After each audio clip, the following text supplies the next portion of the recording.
So Himalayas are closely associated with this great game that is always going on perpetually since the British times, even earlier. Now the Russians, the British, even American interests, and the Himalayas have a crucial role to play in that. You know that the Tibetan plateau has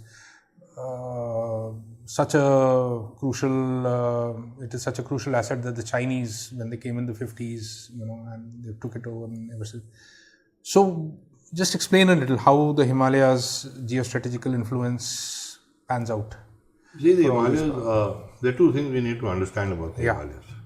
One, that on our side of the Himalayas, the watershed, south of the watershed. So what's exactly a watershed? Watershed is where you get to a top of a peak. Yeah. And if you pour a mug of water, I'm being polite here. Yeah.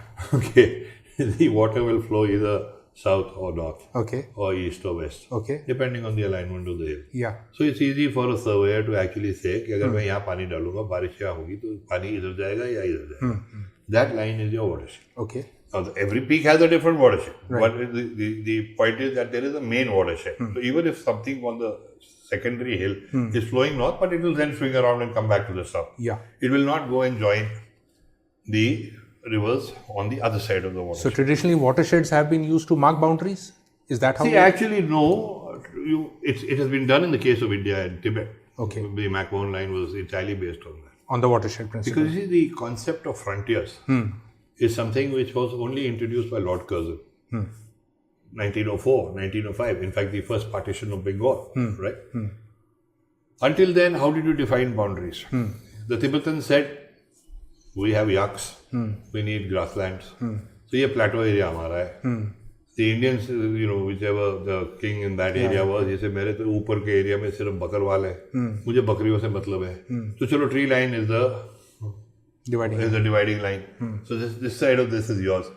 So when Curzon actually started exploring the whole thing about frontiers and about boundaries, it's a relatively recent phenomena, the concept of frontiers in that sense. And once that started to define itself, I mean, some countries like Africa and all, you go straight lines, Yeah. Even Middle East for that matter. So here it was a combination of things. Here it was watersheds, the flow of rivers again. It's all geography here.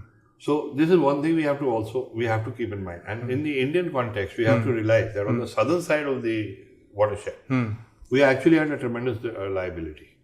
Because the southern side of the Himalayas, for example, take the brunt of the entire monsoons. Okay. It acts like a massive barrier to rain shadow. You see, this side, the moment you go to the Trans-Himalayan region, even Ladakh is Trans-Himalayan. That's one of the reasons why the Chinese claim that little Tibet's hamara hai, which is all bullshit. The fact of the matter is that the Trans-Himalayan region is completely barren. Yeah. Now, on the face of it, after the Chinese annexed Tibet, they are sitting in Lhasa. The Chinese commander sitting in Lhasa has a very little problem in realigning his forces. He can shift troops and send them to Western Ladakh, or he can send them to Kibitu in Nifa or Arunachal or wherever he wants. It's like a giant chessboard for him, and it's not a major engineering feat. Yes. Though, mind you, on the face of it, he's at 17,000 feet.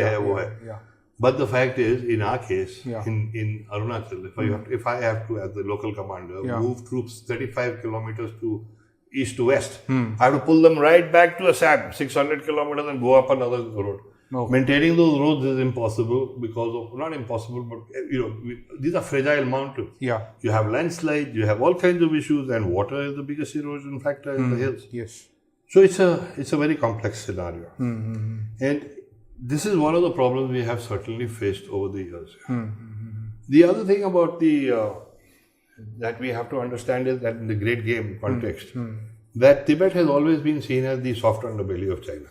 Okay. Especially by the Yanks who took over the mantle of the great game from the British. The British were a spent force after World War II. Yeah. So the Americans stepped in. And before that it was British versus the Russians. Now the Russians got replaced by the Chinese, and the Americans came in. Pakistan was actually created as a geo-strategic base for them. And the great game continued because the Chinese were always going to be vulnerable in Tibet. Also the Americans saw. Now that thinking also starts changing around the first Iraq war. When suddenly now you can fire missiles right across from ships over certain countries and hit target. So Pakistan's importance, the northern areas, Gilgit, all this, which the Americans were earlier looking as a potential base, starts losing its importance. Diminishing. That leads to other kind of problems. It leads to Octopac. Pakistan starts doing all kinds of things. They go into Tibet. They're going to Afghanistan. So each thing feeds off the other thing. Right. And yet they are all interlinked.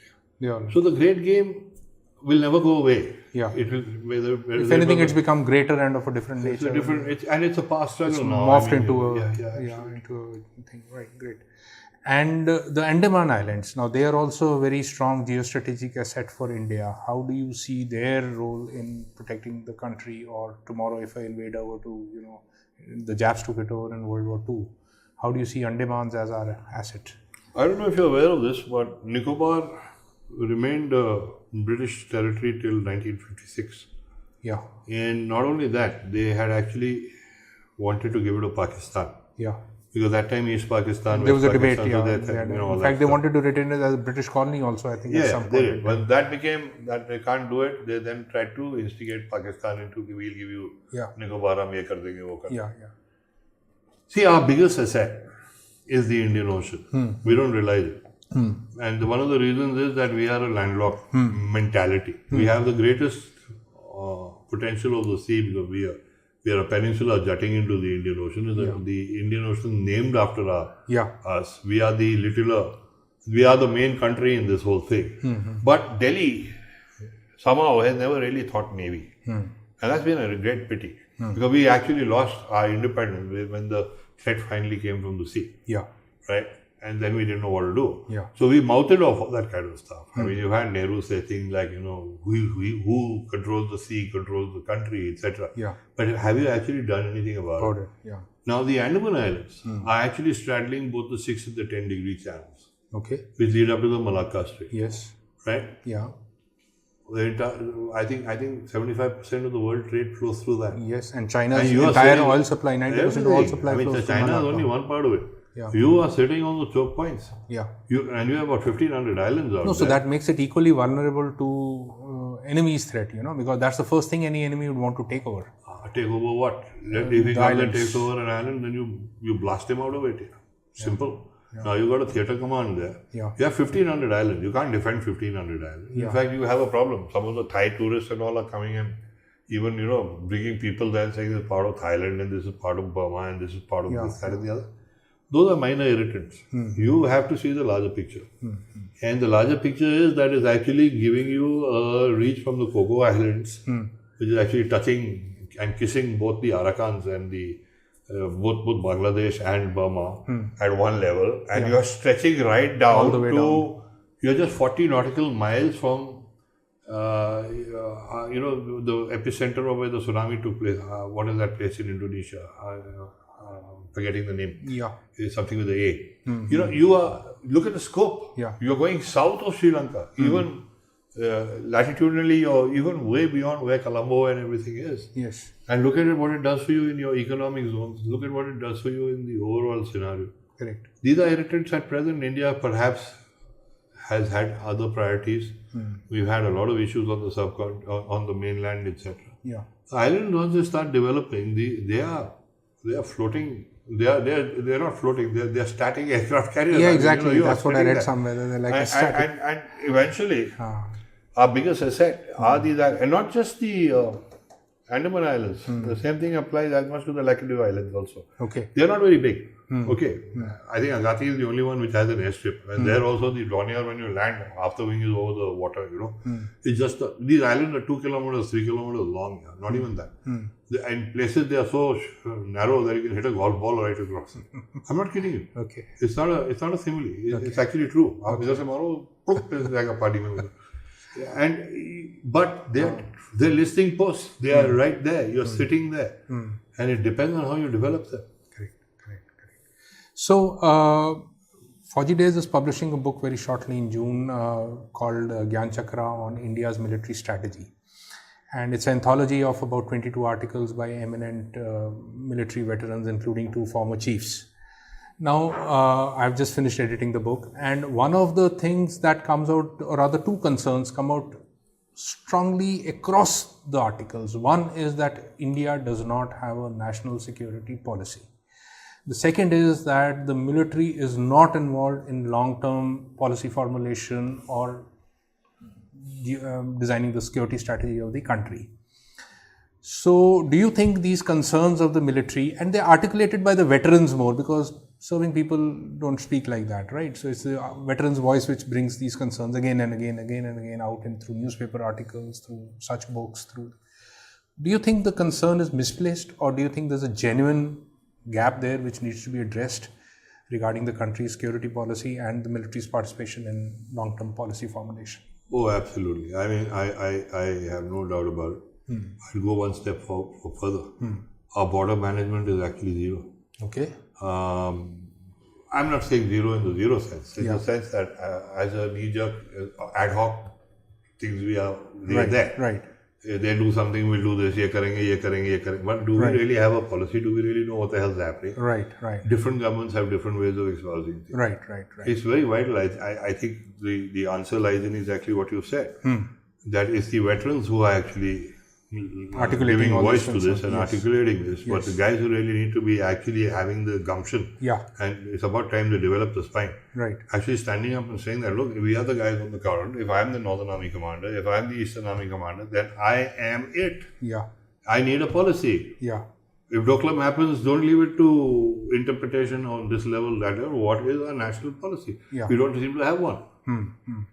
I mean, we say, not we say, we are structured like that. And it's good that we have civilian control over the entire thing. Yeah. But civilian control also, this is one of the reasons I think there's a slight difference in my 62 book, because one of the biggest problems I felt was that people who were writing on the military were only at that time ex-army officers. Yeah. And they carry this to their grave, that we are an apolitical army. Now, apolitical does not mean that you will not comment on the political aspect of a war. Okay. All the other readings on either you got Brigadier Dalvi, who's gone completely into the political aspect and he just puts the entire blame there. Otherwise, most people don't touch the political aspect. Yeah. To some extent, I have. I've at least ventured into it and said, all right, here's where the responsibility lay. Today's senior commanders have to stand up. And unfortunately, they may be standing up, I don't know, because we are not privy to what actually happens in Army Commanders' conferences and stuff like that. But the general perception is, whether it is cantonments, whether it is this, whether it is that, whether it is this Agniveer recruitment policies, etc., they come out of this and make fancy statements where they say it was deliberated through and through, but they are still doing things which do not make sense. And if they don't make sense to the veterans, who have been there and done that, maybe they kept quiet at that time, but they now have that insight and at least they know that what is harmful and what is not harmful. Correct. I'm really glad that the veteran population is voicing itself and making a noise, because at least somebody is. Yeah, that's right. Otherwise, I think commanders across the board have to start demanding this. And you can't demand it by going on a dharna and saying, "Hum langar ka khana." No, obviously not. But you know what? You have to start. See, we've got absolutely fantastic institutions in place since independence. Yeah. One of the reasons we've been this successful: National Defence Academy, Indian Military Academy, the Air Force Academies in Dundigal, the Naval Academy initially at Goa and wherever. Yeah. Then the junior commands, the senior commands, the higher commands, etc. The kind of free-flowing information, NDCs, you have put into place, and over 70 years, all this has matured. But having let it mature, now you put a cork on it. You say, okay, we are not going to let you talk. Or if you talk, you'll get sidelined, which is the general perception today. If I say something, मेरी नौकरी का सवाल है, मैं क्या को मुंह खोलूं? मैंने तो यहाँ पे सर्व करना है 1 साल के लिए, 1.5 साल के लिए, देखी जाएगी, somebody else's baby. The biggest problem we have today is that whether it's, it's also this whole business about security not being under one umbrella. Yes. You've got the Ministry of Defence, you've got the Ministry of Home Affairs, you've got the ITBP, you've got the BSF, all excellent forces. Yeah. Excellent men. Men are the same, Leadership structured differently in certain areas, pros and cons. Yeah. That's fine. That's the way it should be. But you cannot have turf wars overtake everything else. And here, unfortunately, that is exactly what has happened. Okay. The general perception in the ITBP and the BSF and the CRPF everywhere that the IPS officers are actually just using them to fill in the slots and then move on. Okay. That's what they feel. The police is contemptuous of the army because they feel, these fellows are not doing anything, hum karte hain, the other fellows holding this. So, we've got to be able to do that. For that, you also have to have some sort of thinking. This whole thing about this pay issue, OROP. Yeah. The whole problem was that initially in 1971, after the war, the whole thing was, okay, we'll cut down on we'll put a cap on the whole thing, but we were going to take the army and put them into the BSF and CRPF. CRPF was raised only in BSF was raised only in 65. But after a while, all that stopped. Not a single man from the army went in there. So these problems festered in a completely different way. Okay. And then it becomes then the government of the day at that time says, So the concerns are genuine. The concerns are genuine. I think, for example, Assam Rifles, one of the finest paramilitary forces in the world, acknowledged by just about everybody. Today, we have a problem in Manipur, we don't have enough troops. Yeah. So what do? Yeah. We were supposed to raise 45 battalions of Assam Rifles way back in 2009. Right. It was almost a done deal. And suddenly they said, no, we're going to bring this under ITBP. Ye ho jayega. Today, Assam Rifles is almost merged into the army. I mean, their whole orbit is, the sectors are all under 3 corps, this, that and the other. When you actually now need forces to curtail a situation like what is developing in Manipur or has developed in Manipur, do you have enough firepower? No, you don't. Right. अब वो बाहर से आप लेके आओगे उसके repercussions और ही ज़्यादा implications. Sure. Okay. So my last question to you, and let's see how you answer it. How many military historians do we have in India? And I mean military historians, I don't mean commentators. And what can we do about the moribund state of teaching military history in our universities? See, being a military historian myself, I should not really, whatever I say can look odd. But a lot of, I was in Manipal, not in Manipal, in Mangalore for the Lit Fest. Okay. Earlier this year, 3 months ago. And I was asked by a couple of guys who were very, very sincere about wanting to be military history correspondents. And military history writers and stuff. Right. Now see, firstly in India it's not so simple. Because we have such a complex military history of ours that you are going to firstly get definitely colored from which region you are. Okay, if you're based in Calcutta, you're going to be looking at military history very differently from what you're going to look at it in Chandigarh or what you're going to look over there or in South India. Because you see, each region has so much of such a vast amount of richness of information. Okay. You're bound to get colored by that. Therefore, it's now very important, and I think that's what we're working on now is that illustrated military history of India, where we're trying to bring everything down. Yeah. So that you have a national kind of a perspective. To get that national perspective, you have to be able to understand the subcontinent. You have to have a rock-like understanding of geography. Geography is not something which can be interpreted differently. If a river is flowing from east to west, it's flowing east to west. Yeah? You can't go around and say, I think differently. You can't, because the river is flowing that way. Yeah. Takes a bend. If there's a granite mountain or the Sahyadri ranges are so aligned, they are so aligned. Yeah. उसको तो आप गड़बड़ नहीं कर सकते. First thing is these guys need to really understand that. So geography becomes an integral part of teaching military history. history. Basic core. And unless you do that, and unless you really understand every nook and corner of this country, because everything is related, let me tell you that.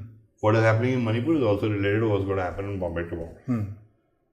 And you have to have the ability to join those knots. And that will come naturally. Once you understand the entire thing. I find very little people actually doing that. Yeah.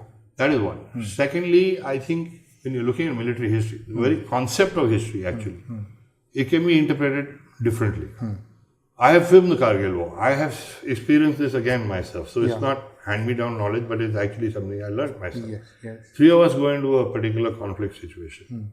Guy on my left, guy on my right, me. Give us a pen and a paper the next day and say, write down what happened. We're going to get 3 different. That's only the nature thing of history. common is going to be the date, the venue, and that's it. That's the nature of history, whether you're talking from the point of the victor or the one who's lost the battle. So as a military history point of view, you can only think that you got as close to the truth as possible. Yeah.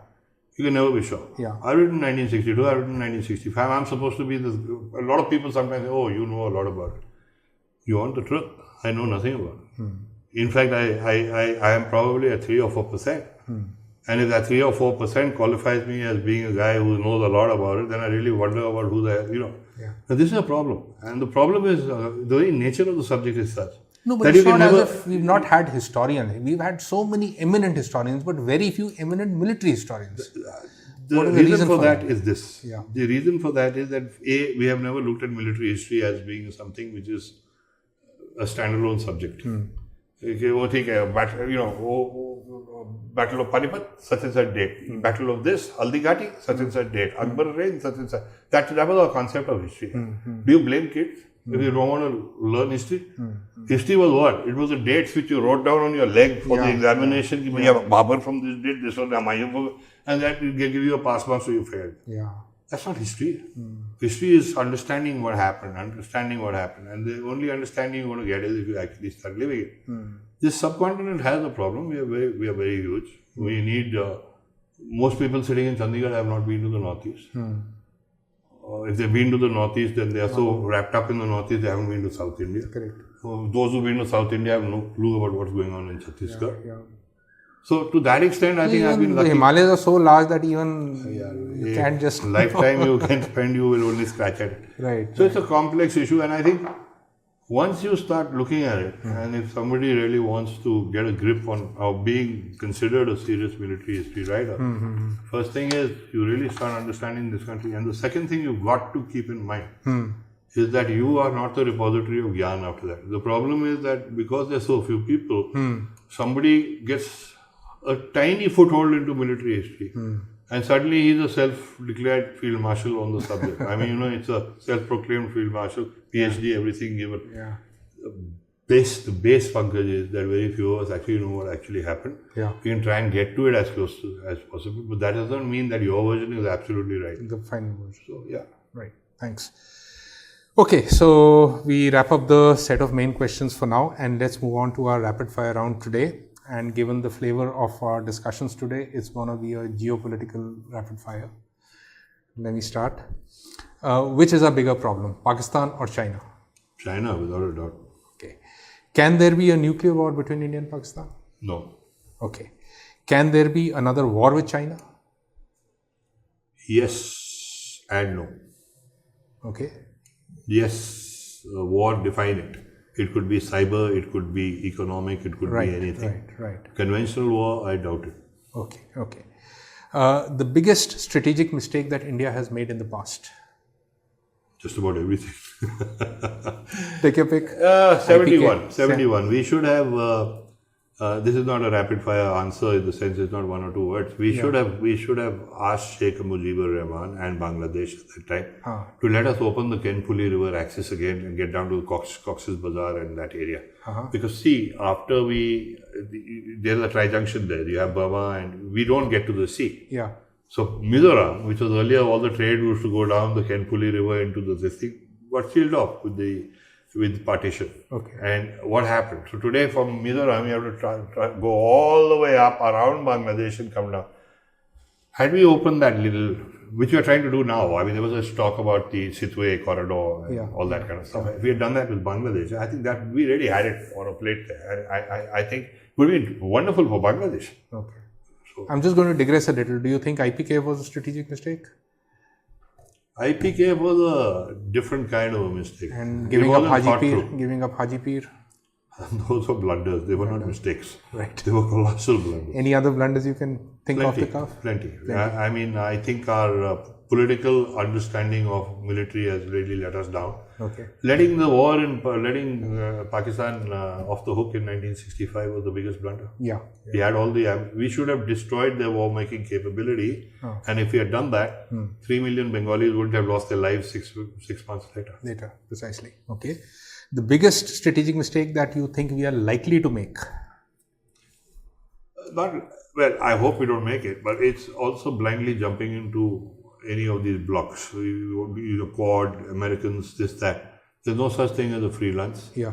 You are eventually Fortress India, you better carry your own stick. Okay. Great. The biggest strategic gain we have made in the past? I would say, though a lot of people will disagree with me on this, but Siachen. Siachen has been the biggest Yeah, strategic gain because that we we've have. actually got our finger back. If we had not taken Siachen and had we let things fester where they were, 9842, where the line came to a halt, which is Chalunka on the ground. Yeah. Now by taking Siachen, we've at least made sure that our presence is there. Otherwise, we would have lost DBO, Shibuo, everything, because that's the way things were actually panning out. Siachen, a lot of people say that it's just a wasteland. This, that. It is our own territory, so we have reclaimed what needed the especially after what happened in Shaskan. The Pakistanis giving it to the Chinese. So we planted our flag there, and we paid a hell of a price in terms of human beings and stuff like that. Right. For all the sweat and blood and guts and everything, we are there, and today we are there. This is what people who talk about demilitarization, etc., do not understand. Yeah. You pull out of there, there's no going back now. Correct. So Siachen, perhaps without any doubt in my mind, has been the greatest strategic gain that we have had in the last 70 years. Sure. And the biggest strategic gain we are likely to make if it comes. See, again, double-edged thing. The trouble in Pakistan is a very serious problem. All right. Yeah. There's a lot of talk about on WhatsApp group. You can't take that seriously, but about that's how things are panning out. Balochistan, this, that, etc. Firstly, I think biggest mistake would be to write off the Pakistani army. Yes. They are not pushovers. They have their own way of dealing with the situation, and they probably will. But in the eventuality that things really go out of control, I think all these people who are sitting there dreaming of a unified Kashmir and Balochistan, East Balochistan coming to us and West Balochistan staying there, and things like that. Yeah. I think that is very irresponsible talk to start with. It's not going to happen. Pakistan will live through no matter what happens. Yeah. What we are likely to gain, if at all, is that if we can somehow use the current crisis in Pakistan not to further destabilize it, but actually reach out to their people, and it's eventually people to people. Yes, it is. When this whole flooding has happened, when the Swat Valley, everything got swept away, it's not lost on them that it's India who has actually, we've not gloated about it, we've actually tried to help. So we've offered help. Humanitarian reach out could be the biggest. So I think if the greatest strategic gain that we can actually achieve in the future, which is your question, would be to actually mend fences with Pakistan and have a stable Pakistan there. And create the environment where the people are no longer hostile to you. Great. Do we ever learn from our history? Yes or no? History says you never learn from history. So your take on that? You don't, but at the same time, you can only hope that you will. If you had it in your power to appoint a strategic advisor to our government today, who would it be?